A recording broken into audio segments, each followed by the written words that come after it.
Ever wondered what it's like to eat just one meal a day for 30 days? Well, I did, and I took up the challenge. The concept of one meal a day, or OMAD, intrigued me, but it also stirred a blend of curiosity and apprehension. Would I be able to sustain it? What would the impact be on my body and mind? Join me as I take you through my 30-day OMAD journey. Before we dive into my journey, let's understand what OMAD is all about. Short for one meal a day, OMAD is a type of intermittent fasting where you eat only one meal in a 24-hour period. It's not a new concept with roots in ancient hunter-gatherer societies. The potential benefits range from weight loss to increased mental clarity, yet I couldn't help but be skeptical. Would I feel starved, unfocused? With a better understanding of OMAD, I began my preparation. Preparing for OMAD is no easy task. It's not just about eating once, but eating right. It's like chess, you've got to think several moves ahead. The importance of meal composition cannot be overstated. I had to ensure that my single meal was a powerhouse of nutrition, packing in all the essential vitamins, minerals, and macronutrients my body needed. So I turned to wholesome, nutrient-dense foods like lean proteins, complex carbs, and a rainbow of fruits and veggies. Timing was another key consideration. I aimed to have my meal at a consistent time each day, aligning it with my natural hunger signals and daily routine. I also found some useful strategies to meet my daily nutritional needs, like incorporating a good mix of macronutrients and using herbs and spices to keep the flavors exciting.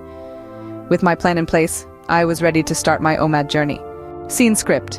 Day 1, meal 1, the journey had begun. Let me take you through it. The first few days were a test of patience and control.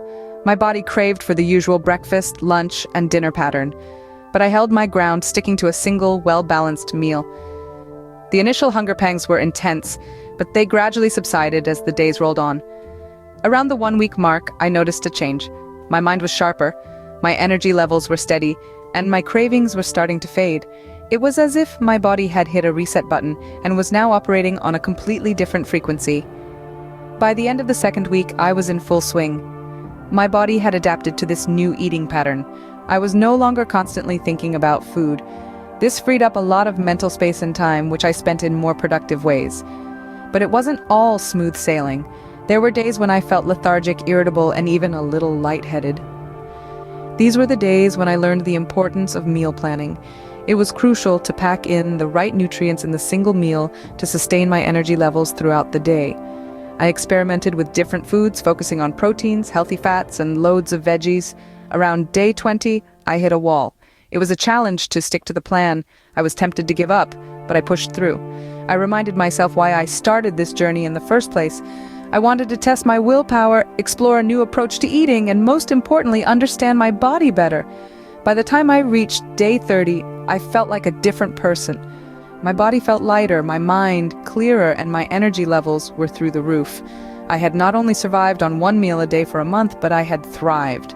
But let's be clear, this was not just about losing weight or pushing my boundaries. It was about understanding my relationship with food. It was about challenging the norm and creating a lifestyle that suited me, not the other way around. The journey was not easy, but it was worth every bit of effort. It was a roller coaster of a journey, but the changes I noticed were profound. I learned that with the right mindset, planning, and a bit of perseverance, we can adapt to new circumstances and even thrive in them. So there you have it, folks. My 30-day journey of eating one meal a day. It was a journey of self-discovery, discipline, and resilience. And while it may not be the right approach for everyone, it was certainly an enlightening experience for me. It was a roller coaster of a journey, but the changes I noticed were profound. The effects of OMAD weren't just physical. My mind and mood saw a shift too. As the days passed, my body began to adapt to this new rhythm. The first few days were marked by hunger pangs and a general feeling of emptiness, which gradually subsided. I started to notice an increase in energy levels and improved focus. My body was running more efficiently on fewer meals and my mind was sharper. The shift in mood was unexpected. I felt more balanced, less prone to mood swings. It was as if my body and mind were working in harmony, navigating the ebbs and flows of the day with a calm resilience. There were moments of struggle, of course, but overall, the transformation was enlightening. The physical changes were visible too. A leaner physique, clearer skin, better digestion. It was like my body was thanking me for the break from constant digestion. OMAD certainly had an impact, But what did I learn from it? 30 days, 30 meals, and a host of lessons learned.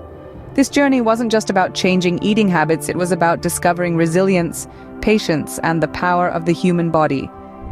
The first lesson was clear: preparation is key. Planning meals that were both nutritionally complete and satisfying was a challenge, but it taught me the importance of mindful eating. Then there was the surprise of adaptability. My body not only adjusted to the new eating pattern, but it began to thrive. Energy levels remained high, focus sharpened, and unexpectedly, cravings diminished. However, it wasn't all smooth sailing. The social aspect of eating was missed. The shared meals, the spontaneous snacks, those were harder to give up than expected. So would I continue with OMAD? Possibly in a modified form. The benefits were evident, but so were the sacrifices. The journey was enlightening, but what were my key takeaways? After 30 days of OMAD, it's time to reflect on the key takeaways.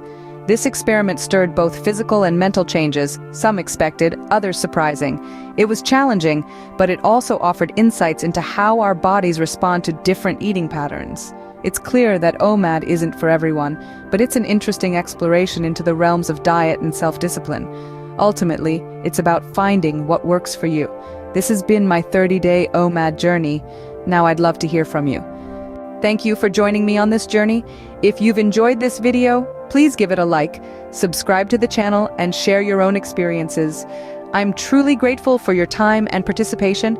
Until next time, keep exploring, keep experimenting, and keep growing.